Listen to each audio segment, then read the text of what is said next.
What does she do in the meantime until he decides he wants to listen?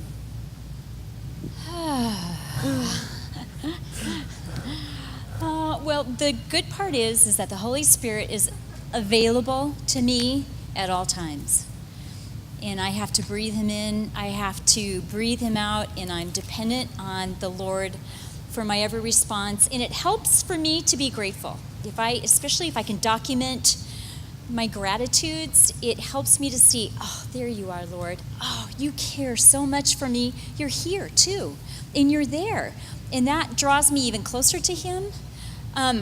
In the meantime, I still have to be honest with him. I can't take a club and over the head. Any honesty will always feel like a club. She could bring it in a feather with grapes, right? And serve it up on silver platter. I'd be all offended anyhow. So that's the tough part for a wife. No matter how she brings her honesty, I'm still going to get all hurt. So I can't gauge his response on my obedience to the Lord. I have to be honest in obedience to him by being honest to the moment and by trying to communicate it as effectively as possible and asking God for help as I breathe in and breathe out. I heard a wife one time define respect in this way, and I thought it was really good. She said, I respect my husband too much not to be honest with him. I like that. That is real respect. It's disrespectful to not be honest with him. Little different take on respect.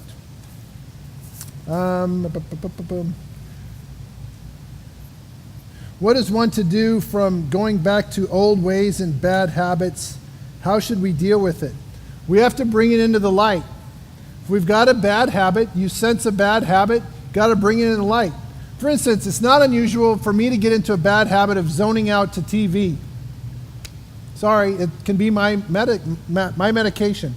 And since we don't have the kids around anymore, it's really easy for me to sit and watch some basketball game or something. I know, I don't do a lot of it now. I was gonna say, I'm using this as, I'm throwing myself under the bus here a little bit. For me, one bad habit can only be driven out by another habit. Choose a habit. It's not good. That's the only way you can drive out that bad habit. I mean, obviously it helps to be in agreement about it, but that's the only way to change. I mean, you did something drastic how many years ago when you wanted Pete in Pennsylvania to start coming to some of these classes? And Pete's like, okay, Travis, I'll come to these classes if you start swimming. And Travis said, okay. So he's been getting up at 5 every morning besides Saturday and Sunday to go swim. And that's a habit. You've been doing that for how many years now? Three or four years. Yeah, 3 years. New habit. Sometimes you just have to. I lost 30 pounds in the meantime. So thanks, Pete. That was part of it. I mean, thank you for that. That was. Yeah, thanks, Pete. New habit. New habits. And that's what we're actually going to get into. Are we ready back there? We are ready. Ready. Okay. Oops. So let's launch this next session with a video called Restore. Who's the? Chris August. Yes. And Restore. We're going to dance. No.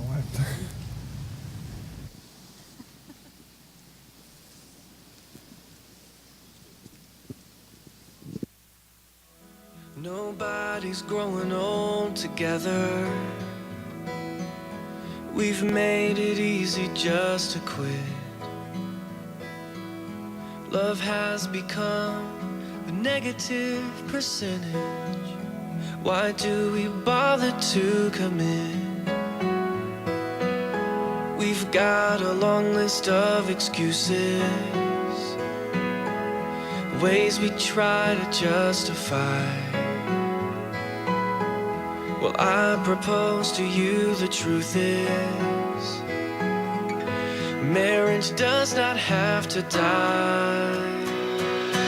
I know you're feeling like it's falling apart, and it can't go on anymore. But God is a God who knows how to heal, so just give it up to the Lord and He will restore.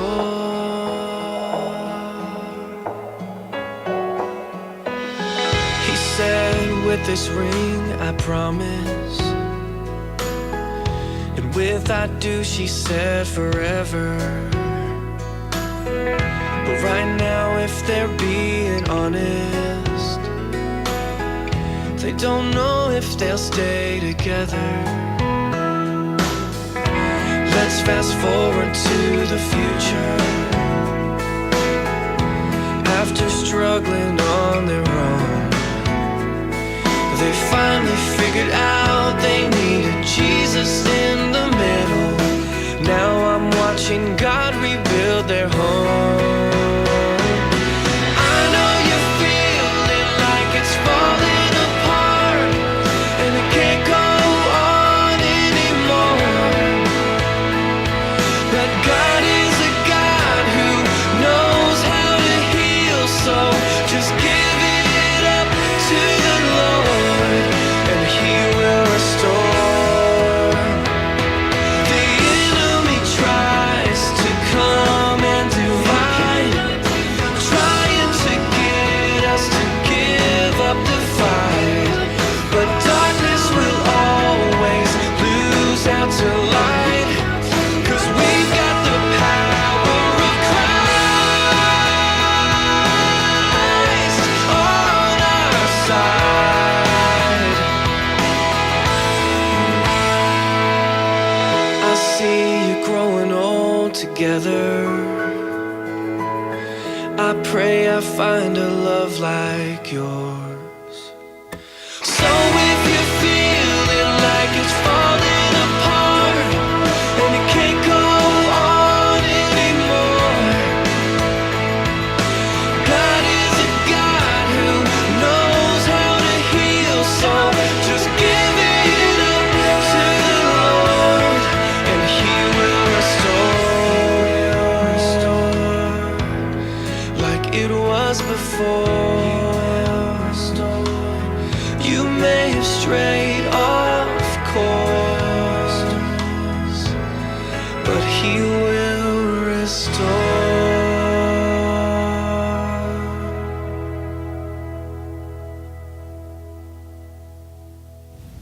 I love it. That's what this last session is all about. Test. Restoration is ultimately about building habits. And like Carol was talking about earlier, taking some of the habits we have now and replacing them with good habits really is a part of this process. Well, I think the greatest strength that we have on this earth is our power to choose. Choose what we're going to do. Choose what we're going to eat. Choose what we're going to do with our time. Choose. And habits become who we are. Isn't that the pattern that we do? We become the sum of all of our habits. And in Galatians 6, 7, and 8, we reap what we sow. So habits. We've become the sum of our habits. And Ecclesiastes 9:9, I think you should have that in there. This is a habit. Enjoy life with your wife, whom you love, all the days of this meaningless life that God has given you. Can we create some lifestyle habits that really focus around enjoying our wife? Now, the first habit I want to talk about and work on is the habit of learning to connect and communicate. Because communication is really tricky. Oh, my goodness. it's really, sometimes it's fascinating. Like the dollar bill we were talking about, it really is about frame of reference. The problem is, I want her to see my frame of reference. How many know what I'm talking about? Can I get a witness? Yeah, and as loud as you get, I'm going to stand up for what my perspective is too. And do you really want her to see your side, gentlemen? Is anybody here? Yes, you want her to see your side? Here's the trick. Look at her side.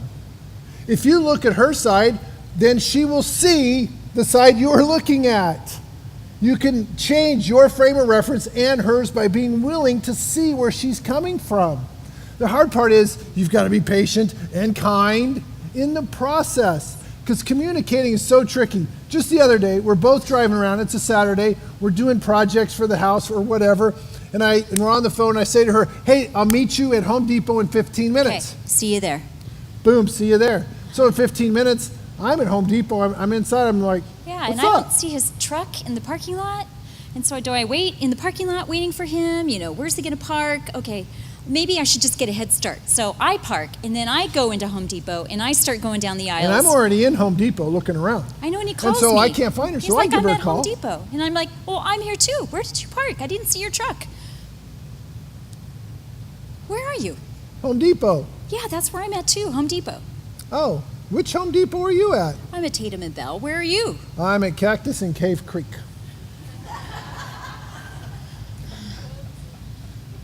Somehow this is going to be a sermon illustration. Yeah. I'm pretty sure. But it was hilarious. I can't tell you how often this happens with us. Vernacular words have meanings and have so many different nuances and definitions. And sometimes I just don't always know what you're saying, and she doesn't know what I'm saying. And are we free to discover what the other is saying? You can John 3:21 tells us, whoever lives by the truth comes into the light, so that it may be seen plainly that what has been done through God. The idea of connecting and communicating really is about coming into the light, being truthful. And a lot of times, the truth, in our case, can be painful, but the idea is, she wants to tell me the truth. Yeah. Do you remember before where I said I have this unquenchable desire to be accepted and valued? Okay, I got something I have to serve up to him. So I'm checking him out. You know, I'm checking his breathing. He has this little muscle right over here that I can kind of give some clues on. You know, I try to go back through the day. Okay, good day. Do you think he's ready to receive this?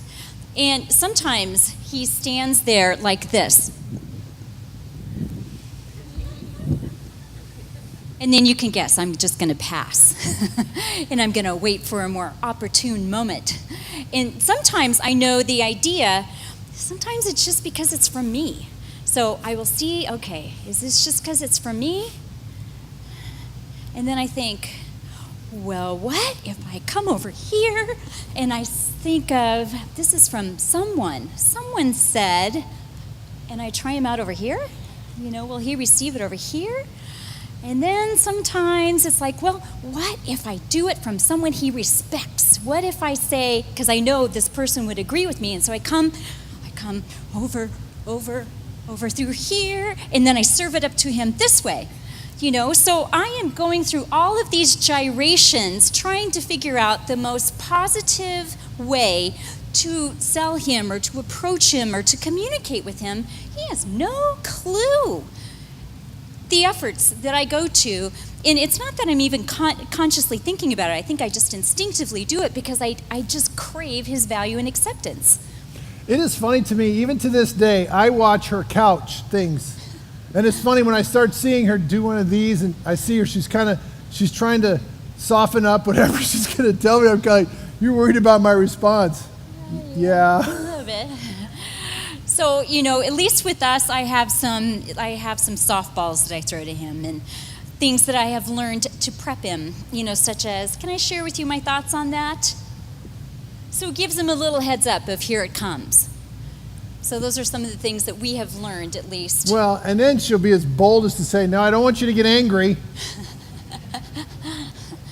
Yeah. And my first thought is I'm always offended, right? Like, you think I'm always going to get angry, don't you? Hello?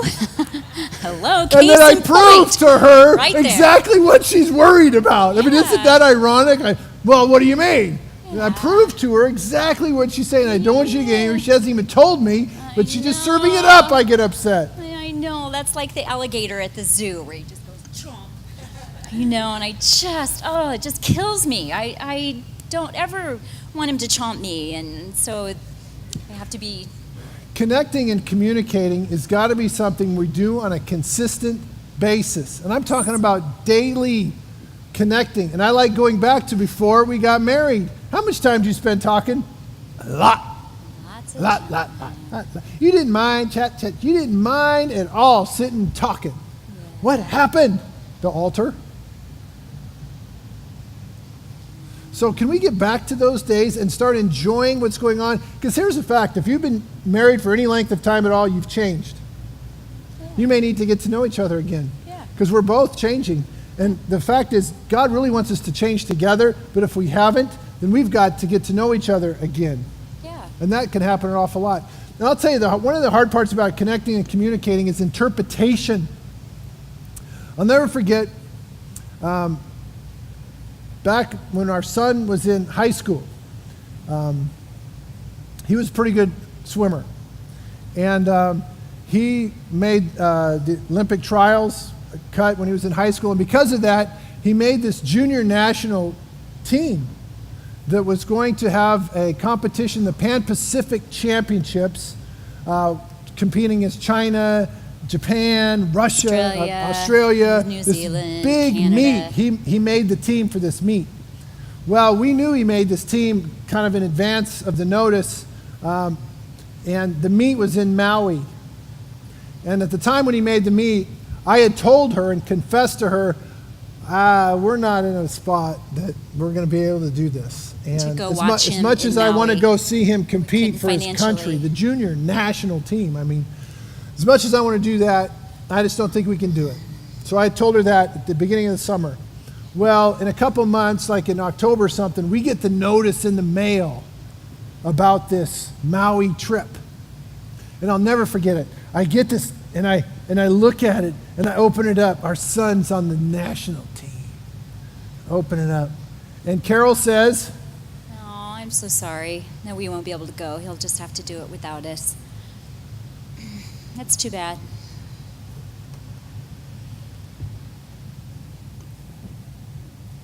And I don't get what is his issue.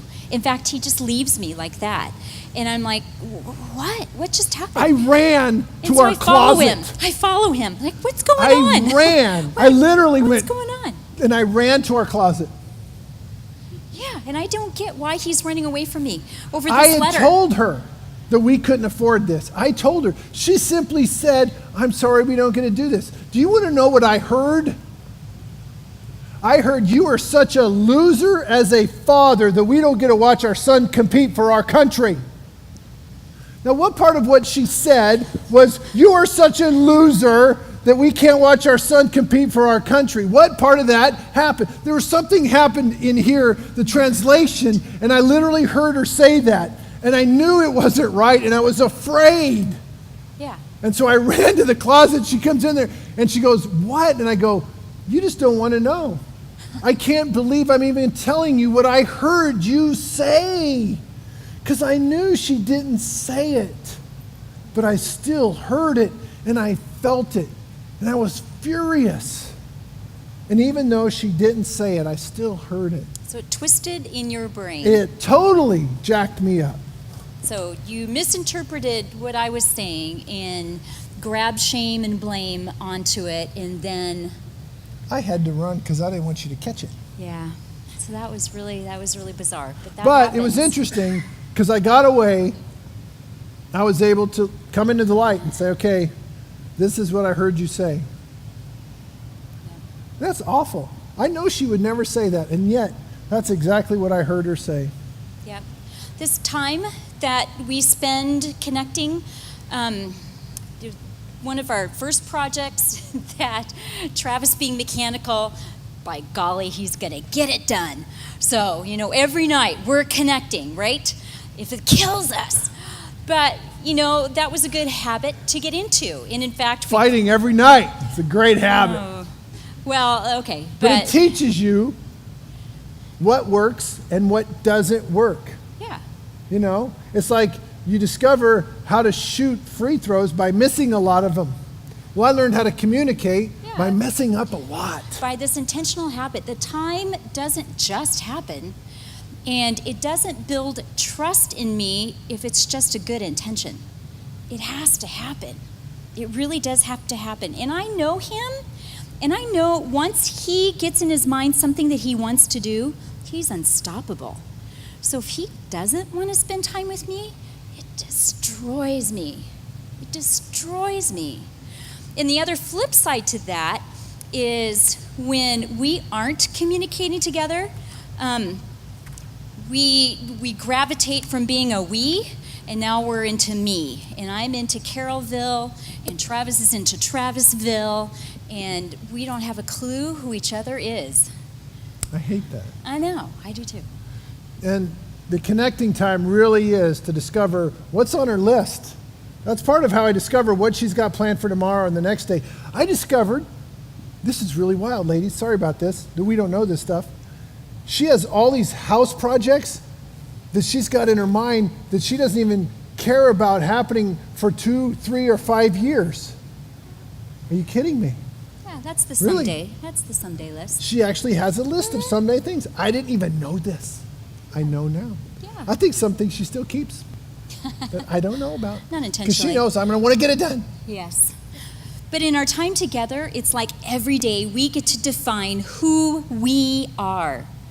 Who we are, what our goals are, what our plans are, what our hopes are, what our dreams are. Who are we? Who are we changing? Who are we evolving into today? I love the ministry that calls it intentional living, because that's really what we want to experience. It's something that's intentional. And this time together, I promise you, has to be intentional. Otherwise, it will not happen. There's too much life going on. There's too many busy things. There's too much happening. This connecting time will not happen unless you make it happen. And gentlemen, your wives are going to want it to be your idea. She may bring it up once next week, Remind you. just to let you remember, hey, did you check lesson 7 or 6? Did you check that out? She may throw something out there like that, but for the most part, because she knows you do what you want to do, that if you want to be with her, you will. If you want to connect with her, you will. Mm-hmm. So if you don't connect with her, basically that's just like saying, I don't want to be with you. I don't like you. I don't want to be around you. And that's not a message we want to send to our wives. We want to send a message that says, man, you're awesome. Because that's what it was like when we first met. I couldn't get enough of her. And it's still there. I got to get my thing closer to you. Yeah. You're so far away. Okay. All right. Next one. And this is a project it's a little bit harder to get your arms around, but I think as we dive into it, you'll understand it. It's called Seek Understanding. Though seeing, they do not see. Though hearing, they do not hear or understand. Matthew 13:13. I draw conclusions without really knowing and just assuming or asking for understanding or for insight. Yeah, I don't know if you ladies can identify with this, but I remember early on I would present a concept to him or share with him something, and he's like, oh yeah, I get it. And I'm like, yeah, you think you do. Because I think he just had a flyby of the veneer of what it is. I know that there's 33 layers to it. And he thinks, oh, I got it. Got it. Oh, I know. And he thinks he's kind of an expert on it, which to me reeks of lacking humility. He thinks he knows something that, he clearly doesn't. And it's Like maps and stuff, like getting to places like properly. Is that what you're talking about? Like, she likes to have things specifically. And so when we're traveling or whatever, that's when we have really good opportunities for conflict. And I like to tell her where we should be going, and she knows exactly where we need to be going. Sometimes it's like I see, especially with lessons going on with his work, and I see it's almost like God has presented the stage and he's drawn back the curtains, and I see all the dots lining up, and I'm kind of waiting for him to see it, but he doesn't. But when he seeks understanding, then sometimes I have that privilege of helping him connect the dots. I'm not trying to present that I'm all-knowing. I'm not trying to say that at all. But sometimes God's given me a little more of an understanding relationally or something perhaps. So like the time, years ago, I used to do home inspections. So I would go into a person's home and look at all the problems. I was working for the buyer, and I'd go in there and find all the problems and then report to the buyer and give him a report. And this one time, I go into this house, and just the seller was there, and the seller was like angry. mad and upset, and it was just really hard to deal with. And man, I was like walking on eggshells. Man, I was afraid of doing anything wrong or I was going to get yelled at. And so sure enough, I get in the car and I start telling Carol my woes of my day about having to be in a house with somebody that's angry a lot and crabby, and I'm walking on eggshells. Say, oh, what does that feel like? And then he tells me, and I think, yeah, that's kind of what I live with. So God was serving me up a perfect illustration, and she was helping me. And seeking understanding can be a challenge because you have a battle going on with rightness. Right? Sometimes you're right, but you're not righteous. And so if I really want to understand, I'm going to have to set aside my rightness. Like, time I remember we were going to go to, was it a basketball game? Daniel's basketball game. Daniel's, we're going to go to a basketball game at some obscure high school. And so, and I'm actually leaving for a trip the next day for something. I don't remember what it was. But we're in the car, just the two of us. And Carol has an internal GPS system. I call it Carol Star. It works better during the day, where I have landmarks and stuff. And this the was at sun. night, yeah. So we're going at night to find this high school, and I follow her directions precisely to the degree that she tells me where to go, because, you know, being in a car is like a microcosm of life, right? Together. The relationship. Getting help all the time. Too fast, too slow. Stops. Anyway, so we get to the desired destination, and there's no school there. It's just a parking lot. It's just a parking lot. Oops. So I decided, well, I'm going to call a friend, and Yeah. I'm going to find out where the school's at. So I get on the phone, and I'm calling a friend, and I'm talking to him. And I'm like, okay, ask him if it's at this place or this place. Yeah, I got it. So she interrupts me when I'm on the phone, and I let her know that that's not particularly helpful to me. So I get off the phone, and I got directions, and I'm going, and we're driving in the car, and I look over at her, and she's giving me the...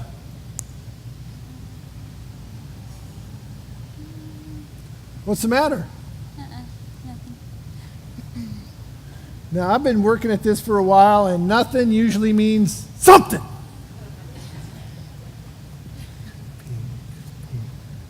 What did I do? What's the matter? It's been a long time since you've shushed me.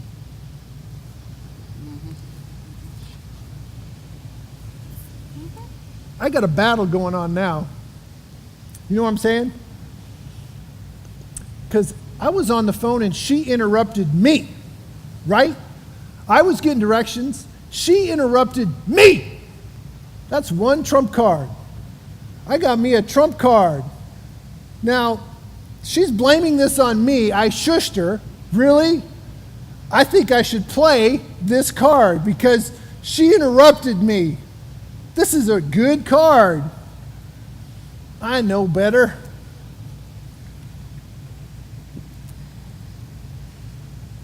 I'm sorry.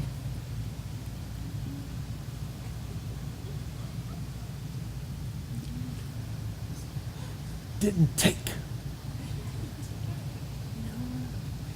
It didn't take. I said it was so. She interrupted me, and she was the one who got us lost, right? I mean, I was working with the Carol Star, and she got us lost, and then she interrupted me. I've got two of a kind. This is a pretty good hand. I think I've played these before. Oh! And this battle's going on in my head. I mean, this is like real time, man. I was like, don't do it. And sometimes the Lord says, just shut up. Okay, I'll just shut up. Okay, I'll do it again. I'll try it again. I'm really sorry.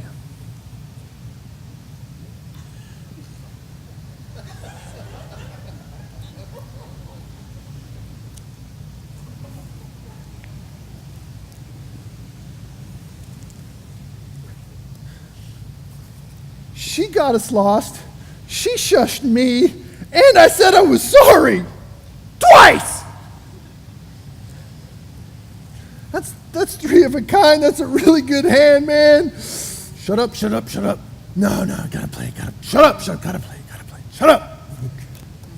And I know this war is taking place right beside me, 12 inches away from me. Okay. And it's really frustrating for me not to want to jump in and help it all out. But it's like, okay, let the Holy Spirit. So the Lord says, you know you can do better than that. You know you're capable of doing better than that. The question is, are you willing to do better than that? You have the ability. Do you have the willingness? You could have said that so much better. You didn't need to shush her. You know you were mad. You were impatient with her, and you were not kind to her. You can do better than that. You're right, Lord. And just in that process, I'm feeling a softening here. You know, I did shush you. I'm sorry. I got so impatient with you. That was wrong. I'm sorry. I don't want to be at odds with you.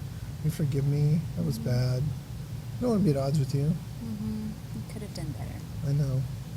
Thank you. Sorry. And then the interesting thing is, what'd you do? Sorry for getting us lost. Yeah. She apologized. It followed. She said, yeah, no, I'm sorry. I got us here. I thought it was here. So all of a sudden, I got my slice of heaven back. Yes. See, these will lie to you. These will lie to you and trick you and think that your life's going to be better if you play them. Fold. Fold. Yes. When you strive to live with me in an understanding way, I feel valued. It really honors me. And when he is striving to understand me, that moves away his superior attitude of knowing all and looking down his nose at anything. When he's seeking for understanding, he's humble. And that's really easy to be with. It is much more valuable to seek to understand rather than seek to be understood. But it's a habit. Can I make a habit of seeking to understand, which usually means we got to take the time, we got to ask the questions, we got to discover, we can't draw too quick of conclusions, otherwise we're going to end up in the closet mumbling to ourselves. So the third one is one that I find to be uncommon amongst Christian couples, other than in formal settings, and that's praying. Praying. If my people who are called by my name will humble themselves and pray and seek God's face and turn from their wicked ways, then I will hear from heaven and I will forgive their sin and will heal their land. If my people.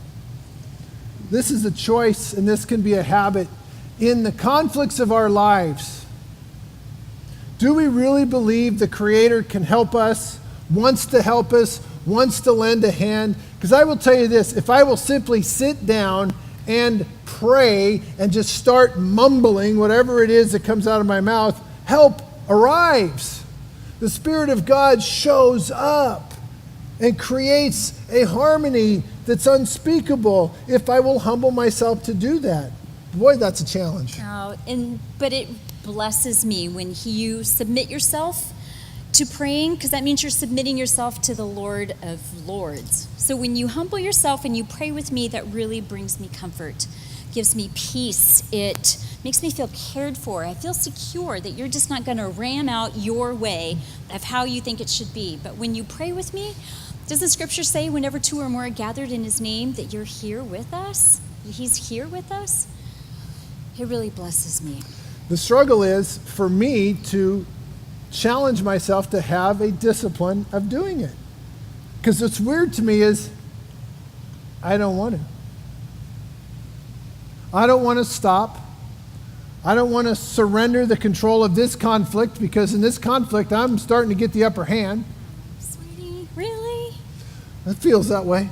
Oh, my. As it's going downhill. Okay. Sometimes I feel like I'm winning. Okay. And that's a problem. Yeah. And if she starts crying, now it's really a problem. And so I have to work through my own struggle with my willingness and my pride, because that's what it says. If my people who are called by my name will humble themselves, which basically means I've got to fight through my pride to seek him. Am I able to do that? Yeah. The question always is going to be, am I willing? And this is a habit I think if we implement into our lives can literally change the direction and course of our lives. Well, do you want to open it up to questions before we close this thing? Oh my goodness, sure, let's do it. Are there any questions from the floor? Since it's a nice, intimate group. I'm feeling a question coming over there from the west side. Mr. Zach? I did have a question. It was regarding something that you're speaking about with regard to the curses. Yes, the curses. And I might better just make sure I'm reading it properly. But when God gives a curse to Eve, I hear it. I think I know the answer, but I think it's worth asking, hearing from you. And the curse God gives is usually interpreted to me by somebody that the woman is going to struggle to want to lead, and so it's a struggle for headship. Okay, great question. I have heard the curse interpreted, the word is teshuka, that her desires shall be unto her husband. And so I've heard it interpreted, misinterpreted, I believe, as being she wants to control him. So I've heard that interpretation. And the reason why I say that it's inaccurate is that look at the previous curse. Okay, you have pain in childbirth. Can every woman in here attest to that curse? Okay. Ladies, do you want to control your husband? No. But There's my proof. I'm going to scream and squawk if I see you going over the cliff again. There's a difference between, and I think that's where it gets twisted, is it gets misinterpreted that her help is wanting to control. Women, the strongest, most assertive women I know, really don't want to lead. But they want to have a voice, and they want to be heard. They want to be understood. They want to be a team player. They don't want to be rolled over. Even the strongest woman doesn't want to control. But like I said, if you put your oar down and you don't lead, she's going to start rowing. Somebody Does that has mean to. she wants to control you? No, but she's not going to let the family die. Then she's going to keep rowing. And so I've heard that misinterpretation too. So thank you for clearing that up. Yes? What do you do with, like in that case in the car, when he doesn't turn to be humble, but you're wanting to obey Christ and not basically add to the dysfunction? He's just like, you want to be Christ-like, so what do you do? This is the wife's dilemma. Does the wife allow her husband to continue in his childishness? At what point does she stop, intervene? What does she do? She's in this dance. That was the dance Carol was talking about. Well, do I tell him? What do I do? And the problem is you go home, and this is what happens. You go home, you don't talk about it, you don't say anything. I'm in a bad mood, she's in a bad mood, then I want to have sex, and I wonder why she doesn't want to. Oops, I did it again. I'm really sorry.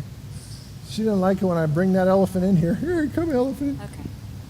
Sex is always the elephant in the room. I'm sorry, but we bring them in every now and then. Hey, go away. But that's part of the problem. If she's not saying anything, we think everything's fine. And if she says something, we think she's a nag. Yeah. So a wife's in a real dilemma, isn't she? That's why it's kind of a curse. Because she wants value. So the question is, she's not going to get value if she's real honest. So she's kind of honest. She's a little bit honest. If she's too honest, he's going to get mad at her. So she's constantly doing this dance with us. I think what's most frustrating is, and it's not frustrating, but I need to be dependent on the Lord. Help me, Lord, to know the timing on when I bring it up, and then how I follow through on that and communicating, because I feel like if I don't tell him, who is?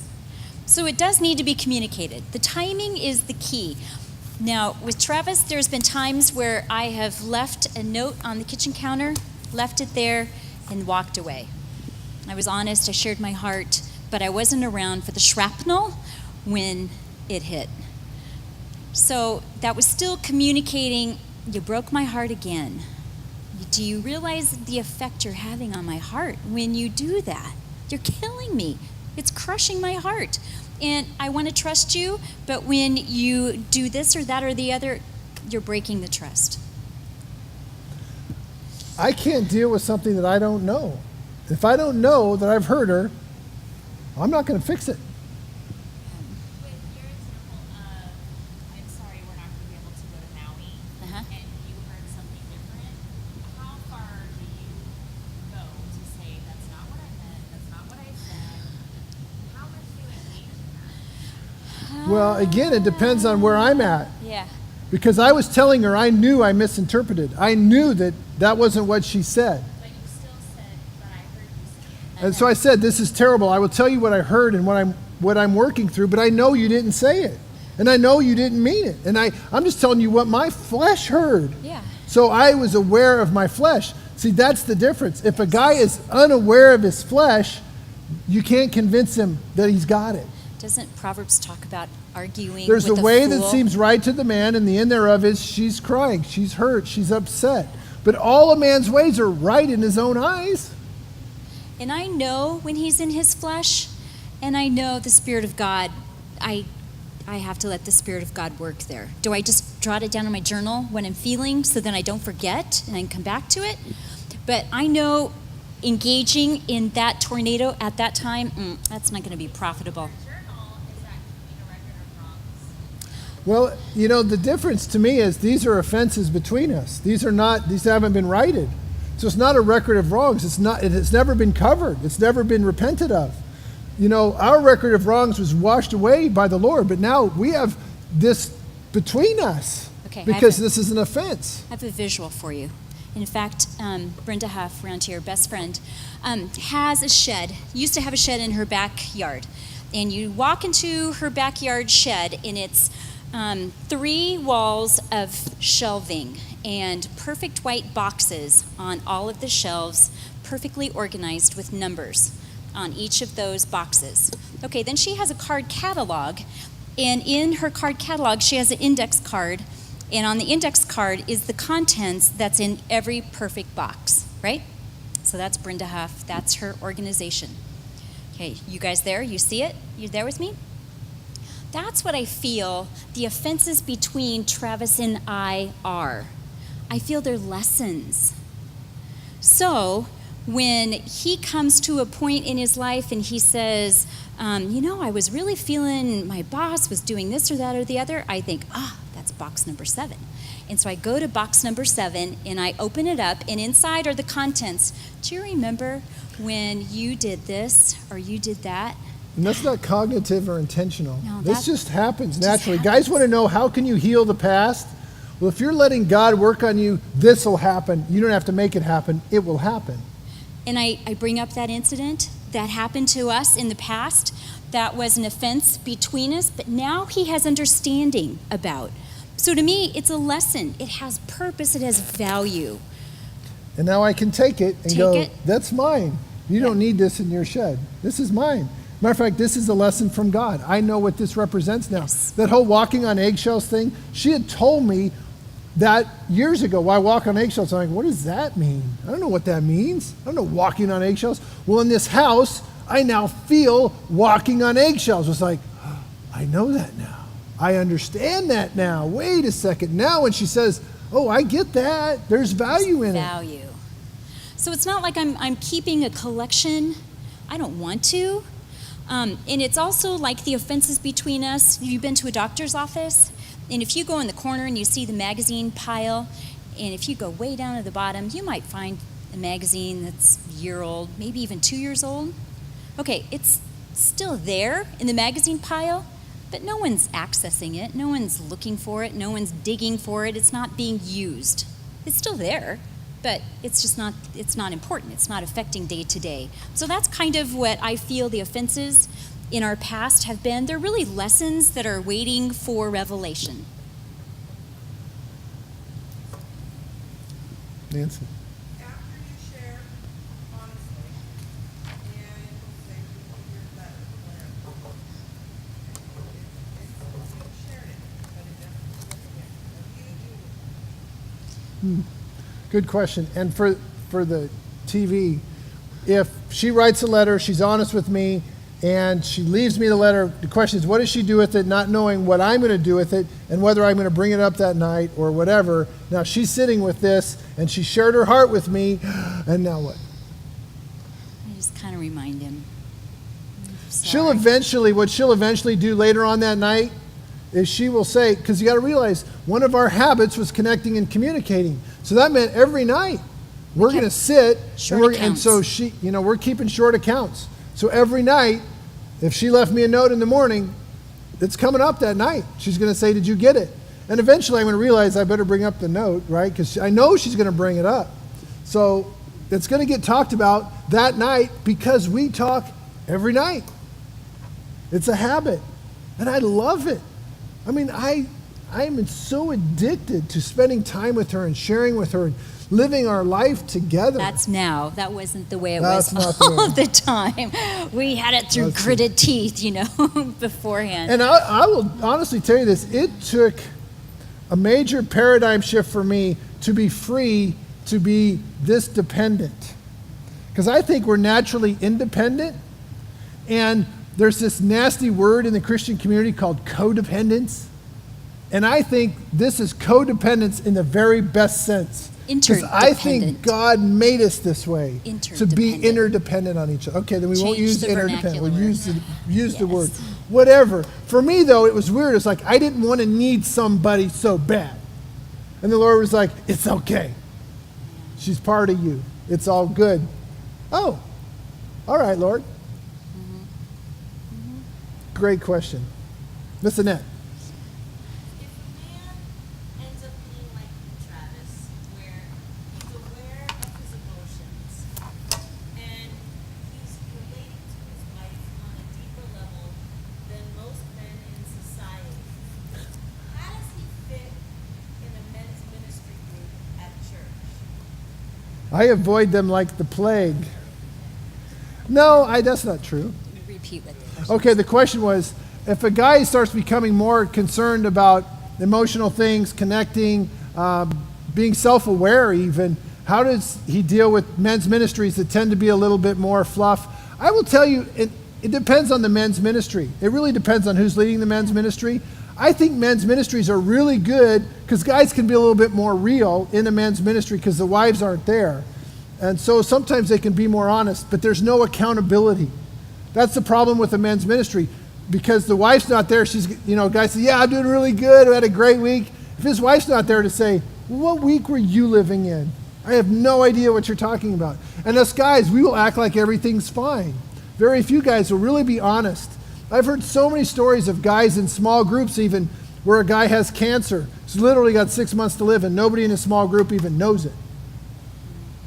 So there's tremendous fear in us guys to be real about who we are, about our frailties, our sin, our disgustingness.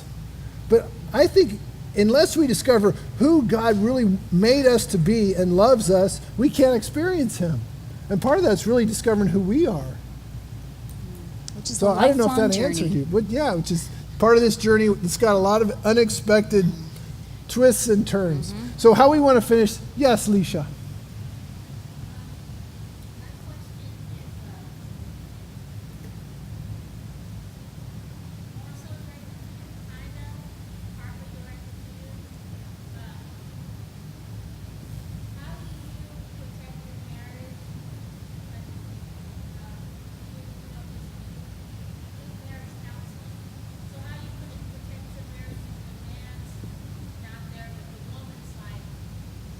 She wants to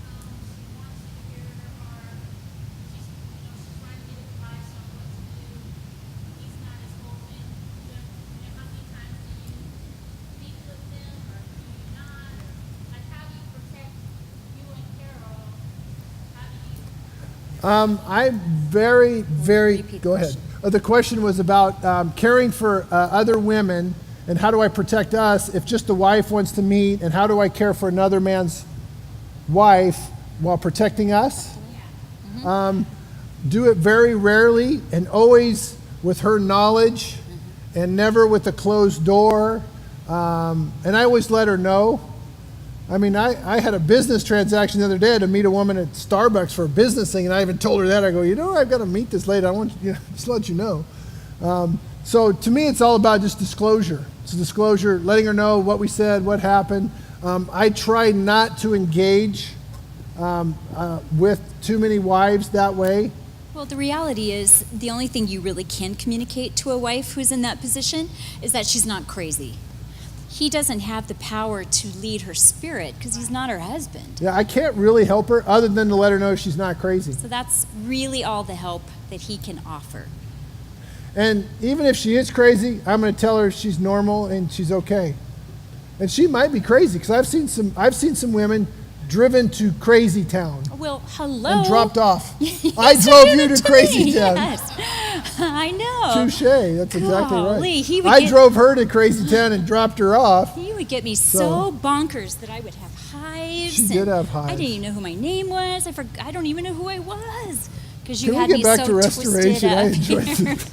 it. So we're really familiar with that. Yes, we've Yes, been there. We too don't want to familiar. linger there. Yes. No, but So it's we're true. grateful for restoration. And I'm speaking from a pastoral, place.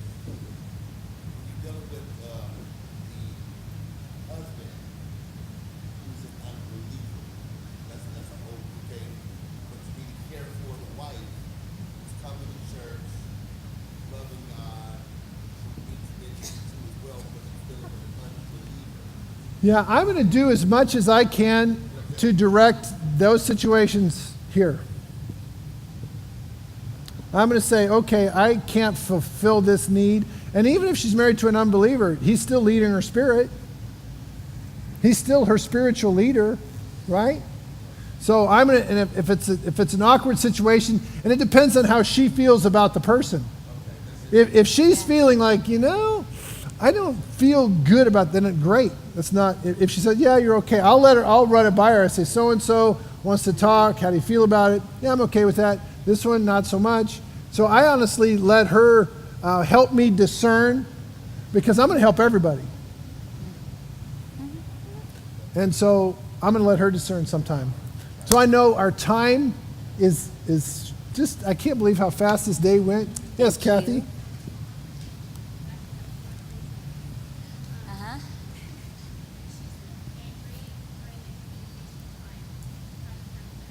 If a wife is really angry, the question I got to ask is, why? And what am I going to do about it? So if she's really angry, and that's not unusual, the issue I've always got to ask myself is, am I being patient and kind, and can I receive her? Scripture says, come to me, all that are weary and heavy laden, and I'll give you rest, unless you're angry. No. So it's a test for me to see, can I receive my wife in whatever state she's in? How else can I lead her? If she's at a great place, she doesn't need to be led. I mean, that's what's funny to me. Some guys, well, she's at a bad place. She needs leadership. She needs to be led. Can you lead her to a better place? But here's the principle of leadership to me. If down here is frustrated, angry, resentful, up here is joyful, content, peaceful, I am the emotional, spiritual ceiling in the family. If I'm bitter, resentful, contentious, angry, nobody gets above me. She'll try to act like she's not bothered. She'll go a week or so, but she's going to come down here every time. Does this make sense? If she's down here, how do I bring her up here? I can't get her up here unless I'm up here. Does this make sense? To me, it's a simple principle of leadership. But a lot of times, like, she's all angry. I'm thinking, yeah, I wonder why. And so can she come to me and bear her heart no matter what it looks like? It's a test for me. So essentially, I'm a reflection of your heart. Is that what you're saying? That's exactly what I'm saying. Okay, so where do we go from there? Well, I think it'd be good for everybody to stand up. Should we get everybody to stand up? Okay. So I want you to stand up and face your spouse or partner. And gentlemen, put your left arm up. So you guys back to Ed, you can practice.